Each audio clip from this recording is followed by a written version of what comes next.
কাছে দেশের এবং প্রবাসের সুপ্রিয় দর্শক বন্ধুরা, আপনাদেরকে হক কথা অনুষ্ঠান থেকে আন্তরিক শুভেচ্ছা মোবারকবাদ। আশা করি আপনারা ভালো আছেন, ভালো থাকবেন। এই কামনা শুরু করছি। আমরা গত পর্বে যেখানে রেখেছিলাম, ইবাদতের কথা রেখেছিলাম, যে রাসূল ইবাদতের হুকুম, আল্লাহর ইবাদত করার প্রশিক্ষণ রাসূলুল্লাহ হুজুর দিয়েছেন। কিন্তু আল্লাহ কি শিখান? আল্লাহ কোনো ইবাদত শিখান না। আল্লাহ শুধু একটি জিনিস শিখান, রাসূল পাকের প্রেম আর আদব শিখান সারা কোরআন শরীফ জুড়ে। সেটাই। আর তারই অংশ বিশেষ আমরা বলেছিলাম যে আল্লাহ তাআলা 100 বছর কেউ যদি অন্যায় করে আর তারপরে আল্লাহ তার প্রতি এত খেপলেন না, ক্ষমা চাইলে সাথে সাথে ক্ষমা করে দেবেন বলে আল্লাহ তাআলা নিজেই ওয়াদা করেছেন, তোমরা উজিবু দাওয়াতা দাঈ ইযা দাআন ফালিয়াস্তাজিবু লি, তোমরা সে দোয়া করো, আমাকে আমি মাফ করে দেব। আর একটি বিষয়ে আল্লাহ তাআলা এতই খেপে গেলেন যে কেউ যদি আমার রাসূলকে কষ্ট দেয়, আমি তার প্রতি লানত করি। কেউ নামাজ পড়লো না, তার প্রতি লানত করি, একথা কোরআন শরীফে একবার। কেউ রোজা করলো না, তার প্রতি আমি আল্লাহ লানত করি, এ কথা তো কোরআন শরীফে নেই। কিন্তু কেউ আমার রাসূলকে কষ্ট দিল, আমি তার প্রতি লানত করি। শুধু তাই না, আল্লাহ বলেন আ'আদ্দালাহুম আযাবাম মুহিনা, দুনিয়া এবং আখিরাত দোনো জাহান্নামে আমি তাকে দৃষ্টান্তমূলক শাস্তি দেব। এখন কষ্টটা কি? ওখানে আমাদের গত পর্বের আলোচনা ছিল। ওখানে হলো সাল্লিমু তাসলিমা, কোনো পদ্ধতির উল্লেখ নাই। দাঁড়াতে হবে না, বসতে হবে, শুধু উল্লেখ আছে যে দেওয়ার মতো দিও, যত সম্মানপূর্বক ভাবে দিও। আর এখানে উল্লেখ আছে যে কষ্ট, কি কষ্ট? আগের আয়াতে কষ্টটা উল্লেখ করা। আয়াত যেটা উসুলে তাফসীরের একটি কায়দা, যে আয়াত আয়াতের অর্থ বলে দেয়, আয়াত আয়াতকে ইশারা করে, বলতে হয় না। এখানে কষ্ট কি যদি জিজ্ঞেস করা হয় যে রাসূলুল্লাহকে কেউ যদি কষ্ট দেয়, আল্লাহ তাআলা লানত করলেন, কষ্টটা কি? কি কষ্ট? কি কষ্ট? প্রশ্নের উত্তর আগের আয়াতে আল্লাহ তাআলা দিয়েছেন। কি? কেউ যদি যথাযথভাবে রাসূল পাক সাল্লাল্লাহু আলাইহি ওয়াসাল্লামের প্রতি দরুদ ও সালাত ও সালাম পাঠ না করে, সেটা একটা কষ্ট। আর কেউ যদি যথাযথ মর্যাদার সাথে সালাম পাঠ করেন, তাকে আরেকজন যদি ভৎসনা করে, তিরস্কার করে, বাধা দেয়, সেটাই হচ্ছে কষ্ট। তাহলে কষ্ট হচ্ছে এটা, আয়াত বলে দিল কি কষ্ট। যেমন ধরুন, আমরা একজন একটি মঞ্চে আসলো, মঞ্চে কোনো নেতৃস্থানীয় ব্যক্তিবর্গ আসছেন, তার নামে বাকি যারা আছেন স্লোগান দিচ্ছেন, মঞ্চ থেকে স্লোগান দিচ্ছেন। একজন বলল যে ওনার নামে স্লোগান দিবা কেন? উনি আমি তো একই জিনিস, আমরা একসঙ্গেই তো বড় হয়েছি, সুতরাং তার নামে স্লোগান লাগবে কেন? চুপ করো। এই কথাটা যদি নেতার কানে যায়, তাহলে তিনি যত বড় বন্ধুই হোক, তিনি কষ্ট পাবেন কি? আমরা সবাই বলবো অবশ্যই, তার নামে এখানে স্লোগান দেওয়া হচ্ছে আর আরেকজন নিষেধ করছেন, যিনি নিষেধ করছেন তার উপরে তো নেতা কষ্ট পাবেন, দারুণভাবে কষ্ট পাবে। ঠিক তেমনি রাসূলুল্লাহকে আমরা দাঁড়িয়ে সালাম দিচ্ছি আদবের সাথে, আল্লাহ দিতে বলেছেন যথাযথ মর্যাদায়, তাই আমরা দিচ্ছি। আর আরেকজন ফতোয়া দিলেন যে উনি তো আমাদের মতো জন্ম নিয়েছেন, উনি আমাদের মতো মারা গেছেন, উনি আমাদের মতো কবরে বেহুশ হয়ে পড়ে আছেন, বেখবর অথবা শেষ জিনিস হয়ে গেছেন, উনি আমাদের মতো জীবন জীবিকা নির্বাহ করেছেন, উনি আমাদের মতো বিয়ে শাদী করেছেন, বাচ্চা হয়েছে, সুতরাং এই লোকটা মরে গেছে, তাকে আবার ইয়া নবী সালামু আলাইকা বলতে হবে কেন? উনি তো নেই, উপস্থিত নেই, তাকে এটা বলতে হবে, আবার দাঁড়াতেও হবে কেন? এগুলো শিরক ও বিদআত, এগুলো বন্ধ করো। এই বলে যদি কেউ ফতোয়া দেয়, এইটা রাসূলুল্লাহর জন্য এই কথাটা কষ্টকর কিনা? সবাই বলবো নিশ্চয়ই এটা রাসূলুল্লাহর জন্য কষ্টকর। বাস এই কষ্টটার কথাই আল্লাহ তাআলা বলেছেন যে এই কষ্টটা যে দিল, তার প্রতি আমি লানত দিয়ে দিলাম। আর আরেক জায়গায় আল্লাহ তাআলা বলেছেন, শুধু এটা তো এই জায়গায়, অন্য জায়গায় আল্লাহ তাআলা আবার বলেছেন ওয়াল্লাযীনা ইউযুনা রাসূলাল্লাহি লাহুম আযাবুন আলীম। সেখানে আল্লাহর কথা নাই, এই আয়াতে আছে ইন্নাল্লাযীনা ইউযুনা আল্লাহ ওয়া রাসূলাহু, আল্লাহ এবং রাসূলকে যারা কষ্ট দিল। তাহলে এখানে আমরা বলতে পারি, এখানে আল্লাহ ও রাসূলের কথা যখন আছে, তাহলে অন্য কষ্ট হতে পারে না? একটু পরে আরেক আয়াতে আল্লাহ বলেছেন, সেটা সূরা তাওবায় আছে, কি ওয়াল্লাযীনা ইউযুনা আর-রাসূলা, যারা রাসূলকে কষ্ট দিল, লাহুম আযাবুন আযীম, আযাবুন আলীম, তাদের জন্য আযাব, তাদের জন্য ভয়ানক আযাব। আর আগের আয়াতে ইন্নাল্লাযীনা ইউযুনা আল্লাহ ওয়া রাসূলাহু লানাহুমুল্লাহ। তো সুতরাং দুটোতেই পাওয়া গেল যে একটা হলো রাসূল পাক সাল্লাল্লাহু আলাইহি ওয়াসাল্লামকে কোনোভাবেই হোক কষ্ট। তাহলে বললাম কি, যে এই কষ্টটা হুজুরের পরিযায় কষ্ট, যে কষ্টটা কেউ হুজুরকে দাঁড়িয়ে সালাম দিচ্ছেন, আর কেউ বলছে উনি আমাদের মতো মানুষ, দাঁড়ানো যাবে না। তাহলে এই কষ্টটা হুজুরের কলিজার কষ্ট, এটা কিন্তু গায়ের কষ্ট না। আর কাফেররা কষ্ট দিয়েছে চামড়ার কষ্ট, সে দাগ হুজুরের মুছে গেছে, এবং তাদের জন্য হুজুর সাল্লাল্লাহু আলাইহি ওয়াসাল্লাম বদদোয়া করেননি। কিন্তু যারা হুজুরকে কলিজায় কষ্ট দিয়েছে তাদের ব্যাপারে আল্লাহ তাআলা খাতির করে নাই। তাদেরকে আল্লাহ তাআলা বলে দিয়েছেন লানাহুমুল্লাহু ফিদ দুনিয়া ওয়াল আখিরাহ।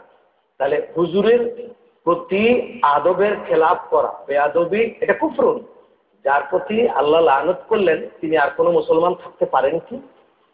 লজিক্যালি যদি বলি আমরা, যাকে আল্লাহ নিজে লানত করছেন, অভিশাপ করছেন, সে কি করে মুসলমান থাকে, সে কি করে ইমানদার থাকে? তাহলে এমন এমন লোককে আমাদের সমাজে নাই। নামাজও পড়ছেন, মাথায় টুপিও আছে, লম্বা দাড়িও আছে, কপালে দাগ আছে, লম্বা জামা আছে, কোন মাদ্রাসার মুহাদ্দিস আছেন, কোন মসজিদের ইমাম আছেন, অথচ রাসূলুল্লাহকে অহরহ কষ্ট দিচ্ছেন, আর আল্লাহ তার প্রতি অহরহ লানত করছেন। তিনি মূলত আল্লাহর ভাষায় মালাউন, আর মালাউন তো কোনো সময় মুসলমান হয় না, অথচ তিনি আমাদের ইমাম, তার পিছনে আমরা নামাজ পড়েই চলছি। হচ্ছে কিনা এরকম? হচ্ছে। তো সেই জিনিসটা আমাদেরকে খেয়াল রাখতে হবে। হুজুর পাক সাল্লাল্লাহু আলাইহি ওয়াসাল্লামের আদব। আমরা আরেকটি আয়াতে যদি চলে যাই, যে আগে বললাম লা তাকুলু রায়না, হুজুরের দৃষ্টি আকর্ষণ করতে হলে অন্যান্য মানুষের মতো এইভাবে ডাকা যাবে না, হুজুরের তো এদিকে দেখেন না, বলতে হবে যে হুজুর আপনার প্রতি আমার মা বাবা কোরবান, আমার প্রতি কৃপার দৃষ্টি আহ্বান করছি। এই ভাষা আল্লাহ শিক্ষা দিচ্ছেন। এই জন্য আল্লাহ নামাজের হুকুম দিচ্ছেন, শিক্ষা দেন। কিন্তু রাসূলুল্লাহকে কিভাবে কথা বলতে হবে, কিভাবে ডাকতে হবে, এতটুকুর শিক্ষা আল্লাহ তাআলা নিজে দিয়েছেন। আবার দেখুন সূরা তাওবায় ৬৬ নম্বর আয়াতে আছে, এখানে আল্লাহ তাআলা বাবা সাইয়েদুনা আদম আলাইহিস সালাতু ওয়াস সালাম পয়গম্বর ছিলেন। সেক্ষেত্রে দেখুন লানাত শুধু এক জায়গায় আল্লাহ করেছেন তা না, সেখানে বাবা আদম আলাইহিস সালাতু ওয়াস সালামকে সিজদা করার জন্য আল্লাহ হুকুম করেছিলেন ইবলিসকে। ইবলিসকে আল্লাহ হুকুম করেছিলেন ফাসাজাদাল মালাইকাতু কুল্লুহুম আজমাইন, সবাই সিজদা করেছে ইল্লা ইবলিস। ক্বালা ইয়া ইবলিস মা মানাআকা আন তাসজুদা লিমা খালাকতু বিয়াদিয়া, তোমাকে যখন হুকুম করলাম, আমি তোমাকে সৃষ্টি করলাম, কেন তুমি সিজদা করলা না? তো ইবলিস বলেছিল আনা খায়রুম মিনহু, আমি তার থেকে ভালো, আমি আগুনের তৈরি, উনি মাটির তৈরি, পচা মাটির তৈরি। কি বলছেন আপনি? কাকে আমি সিজদা করবো? আমি এখন আল্লাহ তাআলা যদি সিজদা না করার জন্য ইবলিসকে ইবলিস বানাইতেন, তাহলে তো যখন সিজদা করেনি তখন সব ফেরেশতা সিজদা করেছে, ইবলিস বলেছিল ও সিজদা করে নাই, তখনই তাকে তো শয়তান বানিয়ে দিতে পারতেন, তার চেহারা বিকৃতি করে দিতে পারতেন। কিন্তু না, আত্মপক্ষ সমর্থনের সুযোগ দিয়েছেন। শয়তানকে জিজ্ঞেস করেছেন আল্লাহ মা মানাআকা আল্লা তাসজুদ, তুমি সিজদা করলো না কেন? তো শয়তান যদি তখন জবাব দিত আমি ভুল করেছি, সেটা একটি পথ হতো। যদি বলতো আমাকে তো আপনি হুকুম করেন নাই, হুকুম করছেন ফেরেশতাদেরকে, আমি তো ফেরেশতা নই, আমি জিন, তা আমি কেন সিজদা করি, সেটা যৌক্তিক হতো। কিন্তু তা না বলে শয়তান বলেছে কেন আমি সিজদা করব, আনা খায়রুম মিনহু, আমি তার থেকে ভালো। বাকি আলোচনা আমরা করছি, তার আগে একটা ছোট্ট বিরতিতে যাই। শয়তানকে আল্লাহ তাআলা বললেন ফাখরুজ মিনহা ফাইন্নাকা রাজিম, তুমি অভিশপ্ত, বেরিয়ে যাও। আল্লাহ বলছেন ওয়া ইন্না আলাইকা লানাতি ইলা ইয়াউমিদ্দিন, তোমার প্রতি আমার লানাত কিয়ামত পর্যন্ত রইল। সেখানেও শয়তানকে আল্লাহ লানত করেছেন, কেন? বেয়াদবির জন্য। যদি সিজদা না করার জন্য শয়তানকে শয়তান বানিয়ে দিত, তাহলে তো ওখানে সিজদা না করার সাথে সাথেই শয়তান হয়ে যেত। আল্লাহ তাকে ডেকে জিজ্ঞেস করতেন না কেন তুমি সিজদা করলা না? যখন ডেকে জিজ্ঞেস করার পর সে উত্তর দিয়েছে বেয়াদবিমূলক, তখন আল্লাহ তাকে বের করে দিয়েছেন শয়তান, এবং মালউন বলে বের করে দিয়েছেন শয়তানকে। তাহলে এখানে দ্বারা আমরা বুঝতে পারলাম যে আদম আলাইহিস সালামের সাথে বেয়াদবি করার জন্য আবুল মুকাররম শয়তান হয়েছে। আবুল মুকাররম মানে সম্মানের বাবা। সে 6.5 লক্ষ বৎসর ইবাদত করেছে আল্লাহ তাআলা, এত উঁচু মর্যাদায় গিয়ে পৌঁছেছে যে তাকে আবুল মুকাররম খেতাব আল্লাহ তাআলাই দিয়েছেন, সম্মানের বাবা। অথচ সেই ব্যক্তিত্ব, সেই সত্তা, শুধু বেয়াদবি, একটি বেয়াদবির কারণে আল্লাহ তাকে রাজিম বানিয়ে দিলেন, মালউন বানিয়ে দিলেন, শয়তান বানিয়ে দিলেন। সেই জন্য আর বাবা আদম শুধু আদবের কারণে আল্লাহর কাছে কি হয়েছে? আশরাফুল মখলুকাত হয়েছে, মখলুকাতের শ্রেষ্ঠ। আর যিনি আশরাফুল মখলুকাত হওয়ার কথা 6.5 লক্ষ বছর ইবাদত করে, তিনি হলেন মালাউন, শয়তান হলেন। হুজুর সাল্লাল্লাহু আলাইহি সাল্লামের আদবের খেলাফ এটা করা যাবে না।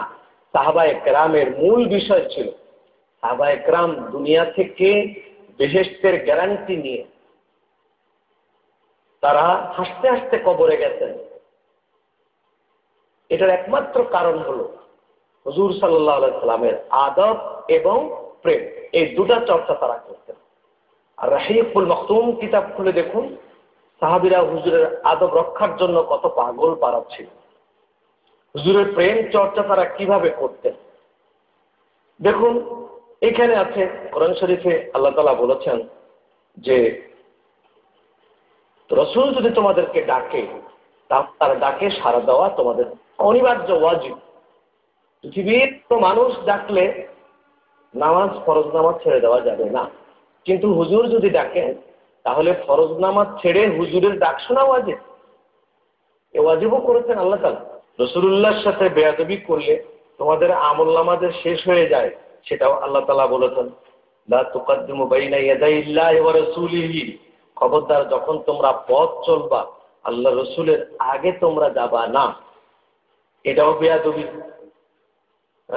লা তারফাউ আসওয়াতাকুম ফাওকা সাওতিন নবী সাল্লাল্লাহু আলাইহি ওয়াসাল্লাম। এখানেও আল্লাহ তাআলা বলেছেন যে খবরদার, রাসূলুল্লাহর দরবারে তোমরা যখন যাবা তখন তোমরা তোমাদের ভোকালকে লো করে রাখবা, খুব লাউড ভোকালে তোমরা রাসূলুল্লাহর সামনে কথা বলবা, এটাও একটা বেয়াদবি। ইস্তাজিবু লিল্লাহি ওয়া লির-রাসূলি ইযা দাআকুম, এটা পাবেন সূরা আনফালের 24 নম্বর আয়াতে। আমরা যখন নামাজে দাঁড়াই, আমাদেরকে বাপ মা ডাকলে নামাজ ছেড়ে দিয়ে যাওয়া যাবে না, কিন্তু ইস্তাজিবু লিল্লাহি ওয়া লির-রাসূল, রাসূলুল্লাহ যখন ডাকবেন, ইযা দাআকুম, যখন তোমাদেরকে হুজুর ডাকবেন, তখন নামাজ ছেড়ে হুজুরের ডাক শুনতে হবে। পৃথিবীতে কারোর ডাকে নামাজ ছেড়ে দিয়ে শোনা যাবে না, বাট হুজুর সাল্লাল্লাহু আলাইহি ওয়াসাল্লামের ডাকে নামাজ ছেড়ে দিয়ে ডাক শোনা যাবে। এটা পাবেন সূরা আনফালের 24 নম্বর আয়াতে পাবেন। তারপরে ওয়াতুআযিরুহু ওয়া তুওয়াক্কিরুহু, এটা পাবেন সূরা ফাতহের 9 নম্বর আয়াতে। হুজুর সাল্লাল্লাহু আলাইহি ওয়াসাল্লামের সম্মানও যেরকম তোমরা করবা, তার ওয়াকারকে তোমরা উঁচু করে ধরবা, হাইলাইট করবা, ঠিক তেমনি তার ইজ্জত, তার আদবও তোমরা সেভাবে করবা। আদবও যেভাবে করবা, তোমরা তাকে সম্মানও সেভাবেই করবা। দেখেন, যত পয়গাম্বর পৃথিবীতে এসেছেন সকলকে আল্লাহ তাআলা নবী পাক সাল্লাল্লাহু আলাইহি সাল্লামের কাছে বায়াত নিতে হুকুম করেছেন। কিভাবে হুকুম করেছেন বলছি, চলুন এই পর্যায়ে আরেকটা বিরতি। আমরা আজকে বলি দরুদ ইব্রাহিমই পড়বেন, আল্লাহুম্মা সাল্লি আলা সাইয়্যিদিনা মুহাম্মাদিন ওয়া আলা আলি সাইয়্যিদিনা মুহাম্মাদ কামা সাল্লাইতা আলা ইব্রাহিম। অথচ সেই ইব্রাহিম আলাইহিস সালাম সহ আল্লাহ তাআলা কোরআন শরীফে আরেক জায়গায় বলেছেন, লা তুমিনুন্না বিহি ওয়া লা তানসুরুন্নাহু। সকল পয়গম্বরের ক্ষেত্রে আল্লাহ তাআলার এই একই অর্ডার ছিল যে পয়গম্বরকে পৃথিবীতে পাঠাবেন। একজন পয়গম্বরের শিক্ষা ভুলে গিয়ে যখন ছিল তো ভ্রষ্ট হচ্ছিল, তখন আল্লাহ তাআলা আরেকজন পয়গম্বর পাঠিয়ে দেন। তিনি চলে যাবার পরে আবার যখন অন্ধকারাচ্ছন্ন হয়ে আসে সমাজ, তখন আরেকজন পাঠিয়ে দেন। এরকম হতে হতে হতে হতে হুজুর সাল্লাল্লাহু আলাইহি সাল্লাম এবং ঈসা আলাইহিস সালামের মধ্যে যথেষ্ট গ্যাপ হয়ে গেল। এই গ্যাপে প্রায় 550 বছর গ্যাপ হয়ে গেল। 550 বছর পৃথিবীর মানুষ কোনো গাইড পায়নি, কোনো পথ প্রদর্শক পায়নি, কোনো নবী পায়নি। যার কারণে পৃথিবীতে সামাজিক অন্ধকারটা এতটাই ভয়ঙ্কর হয়েছিল যে যে ভয়ঙ্করের বর্ণনা অবিশ্বাস্য কিন্তু সত্য সমাজের মানুষ। তবে এই ভয়ঙ্কর এরিয়াটা ছিল আরব। আরব কান্ট্রিগুলোতে এগুলো বেশি। অনারব কান্ট্রিতে যেমন নবী আসেনি, সমস্ত নবী আরব কান্ট্রিতে। আপনার ইসরায়েল, ইয়ামান, এদিকে পারস্য থেকে মরক্কো, এর মধ্যে আরব বেল্টের ভিতরে নবীরা এসে। কিন্তু আমার নবী মুহাম্মদ মুস্তাফা সাল্লাল্লাহু আলাইহি সাল্লামকে আল্লাহ তাআলা যেখানে দিয়েছেন সেখানে কোনো পয়গম্বরকে দেননি, উনি একা। ওনার একটি স্বাতন্ত্রতা আল্লাহ তাআলা বজায় রেখেছেন যে তার খানদানে শুধু তিনি ইসমাঈল আলাইহিস সালাম থেকে নিয়ে শুরু করে হুজুর পর্যন্ত একজন নবী, এখানে কোনো নবী আর নাই। আর বাকি অন্য বংশের অন্য একটি ধারাবাহিকতায় হাজার হাজার নবী, কিন্তু হুজুরের ধারাবাহিকতা হুজুর একা, আবার সেই জমিনেও হুজুর একা। তো সেই জন্য লা তুমিনুন্না বিহি, যখন তোমাদেরকে নবী করে পাঠানো হবে তোমরা আমার নবী মুহাম্মদ মুস্তাফা সাল্লাল্লাহু আলাইহি সাল্লাম যখন তোমাদের কাছে যাবে লাতু মিনুন্না বিহি, তোমরা তার প্রতি ঈমান আনবা এবং বায়াত হবা, ওয়ালা তানসুরুন্নাহু, তাকে তার নবুয়তের কাজে সহযোগিতা করবা। আকরারতুম, তোমরা কি মেনে নিলে? নবীরা সবাই বলেছিল আকরার, না আমরা মেনে নিলাম। তারপরও আল্লাহ তাআলা চেক করেছেন, হ্যাঁ মনে রেখো মেনে নিয়েছো, তারপরেও নবুয়তের স্বাদ। নবী আসলে যদি তোমরা কেউ তোমাদের গদি থাকতে না চাও এবং ভুল করো তোমরা শপথ নিতে, ভুলে যাও, তাহলে মনে রেখো প্রথম ঈমান যাবে, আশেক হয়ে যাবে, তারপরে নবুয়তিও যাবে। ঈমানও থাকবে না, নবুয়তিও থাকবে না, তার প্রতিও আল্লাহ তাআলা খেপে যাবে। তাহলে প্রত্যেক নবীকে আল্লাহ তাআলা কঠোর ভাষায় বলে দিয়েছেন রাসূল পাক সাল্লাল্লাহু আলাইহি সাল্লামের বায়াত হওয়ার জন্য, তার প্রতি ঈমান আনার জন্য এবং তাকে সহযোগিতা করবার জন্য। আল্লাহ তাআলা বলেছেন ওয়ামিনান নাসি মান ইয়াকুলু আমান্না বিল্লাহি ওয়া বিল ইয়াউমিল আখির ওয়া মা হুম বিমুমিনিন। কিছু লোক আছে, ঈমানও আছে, আমলও করে, আল্লাহর উপরে ভরসা আছে, আল্লাহর উপরে ঈমান আছে, আখিরাতের প্রতি ঈমান আছে, তোমরা তাদেরকে ঈমানদার বলতে পারো, কিন্তু আল্লাহ বলেন ওয়া মা হুম বিমুমিনিন, আমি তাদেরকে ঈমানদার বলি, তারা ঈমানদার নয়। তার কারণ কি? তাদের সাথে সম্পর্ক, ওরা বলতো, ওদেরকে জিজ্ঞেস করলে ওরা বলতো আল্লাহর সাথে আমাদের সম্পর্ক ভালো আছে, আল্লাহর হুকুম আহকাম আমরা মানি, এই তো নামাজ পড়ছি, রোজা করছি, হজ করছি। তবে তোমাদের সমস্যাটা কোন জায়গায়? সমস্যা তো আমাদের আব্দুল্লাহর ছেলে মোহাম্মদের কাছে সমস্যা। মোহাম্মদ মুস্তাফা সাল্লাল্লাহু আলাইহি ওয়াসাল্লামকে পাল্টাইয়ে দিলে আমাদের আর কোনো অসুবিধা নাই, এই নবীর জায়গায় সমস্যা, ওনাকে পাল্টাতে হবে। তো আল্লাহ তাআলা বলে দিলেন ইন্নাকা লামিনাল মুরসালিন, ওরা যতই পাল্টাতে বলুক না কেন, সারা পৃথিবীর মানুষ যদি আপনাকে অস্বীকার করে আমার তাতে যায়ও না আসেও না, আমি একাই আপনার দরকার আমার। এবং সারা পৃথিবীর মানুষ যদি দরুদ ও সালাম ভুলে যায়, পৃথিবীতে কখনো যদি একটি মানুষও নবী পাক সাল্লাল্লাহু আলাইহি ওয়াসাল্লামের প্রতি দরুদ ও সালামকে মনে না করে ভুলে যায়, সমস্যা নেই। আল্লাহ তাআলা এখন থেকে প্রতিদিন কিয়ামত পর্যন্ত 70,000 নূরের ফেরেশতা, সম্মানজনক ফেরেশতা বানিয়ে রিজার্ভ করে রেখেছেন। প্রতিদিন তারা 70,000 আসবেন এবং 70,000 সালাম জানাবেন, দাঁড়িয়ে দাঁড়িয়ে হুজুরকে সালাম জানাবেন, তারা চলে যাবেন। পরের দিন আবার 70,000 আসবেন। যে 70,000 একদিন আসতে সুযোগ পাবে, সে 70,000 কিয়ামতের আগে আর সুযোগ পাবে না। নতুন নতুন 70,000-এর দল দিয়ে আল্লাহ তাআলা নতুন নতুন 70,000 ফেরেশতা দিয়ে প্রতিদিন রাসূলুল্লাহ সাল্লাল্লাহু আলাইহি ওয়াসাল্লামকে দাঁড়িয়ে দাঁড়িয়ে সালাম জানাবার ব্যবস্থা রেখেছেন মিশকাত শরীফের হাদিস। আর হাদিস মানে কি, হুজুরের শানে এখন তো ট্রেডিশন হয়ে গেছে, বিশ্ববিখ্যাত মুহাদ্দিস হয়েছে, ওনারা হুজুরের শানের হাদিস বাদ দিয়ে, নূরের হাদিস বাদ দিয়ে হাদিসের কিতাব ছাপিয়ে বসে আছে। কিতাব চোর বেরিয়েছে, কিতাব সন্ত্রাসী বেরিয়েছে। আমরা রাস্তাঘাটে শুধু ছিনতাইকারী সন্ত্রাসী আর চোর দেখি, কিন্তু কিতাবের সন্ত্রাসী আছে, কিতাবের ছিনতাইকারী আছে। তার মানে কি, একই কিতাব মনে করেন, শুধু একমাত্র কোরআন শরীফ চেষ্টা করেছিল মুনাফিকরা, কোরআন শরীফ আল্লাহর নামে নতুন কোরআন শরীফ লিখে ওটা বাজারে নিয়ে গেছে, যেখানে মুহাম্মদুর রাসূলুল্লাহ নামটা মুছে দিয়েছে। অর্থাৎ কোরআন শরীফে বহু জায়গায় আল্লাহর নবীর নাম আছে।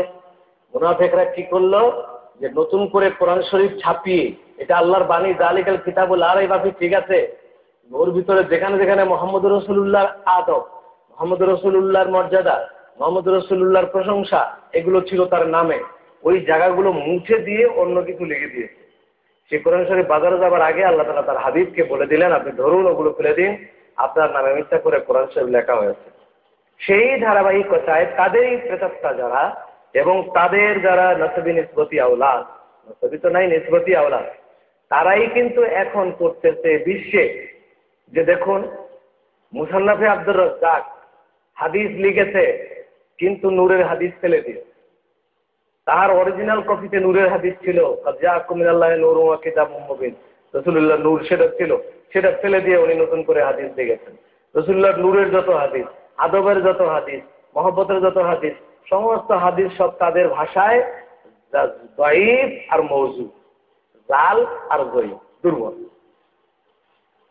আর রাসূলুল্লাহ আমাদের মতো মানুষ ছিলেন, এগুলো যেখানে যেখানে পাওয়া যায় খুব সবল। তাহলে রাসূলুল্লাহর যত মহব্বতের হাদিস, এগুলো যঈফ এবং মওযু, এই দুটো তারা খুব ব্যবহার করে থাকে। যঈফ মওযু হাদিস, যঈফ হাদিসের উপর আমল করা যায়। যঈফ হাদিসের নিয়ম হলো হাদিস সহিহ, কিন্তু এর রাওয়ায়াত কোথাও না কোথাও গিয়ে জয়ীফ হয়েছে, কিন্তু সেই জন্য হাদিস জয়ীফ হবে না। সেই জন্য আমাদেরকে খুব সাবধান থাকতে হবে, কিতাব পড়ার ক্ষেত্রেও সাবধান থাকতে হবে।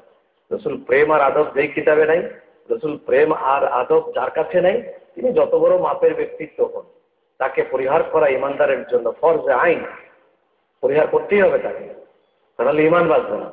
আল্লাহ তাআলা আমাদেরকে রসুল পাক সাল্লাল্লাহু আলাইহি ওয়াসাল্লামের মহব্বত এবং তার আদব নিয়েই বেঁচে থাকার তৌফিক দিন। তার কদম মোবারক আমাদের শেষ নিঃশ্বাস ত্যাগ করবার তৌফিক দিন।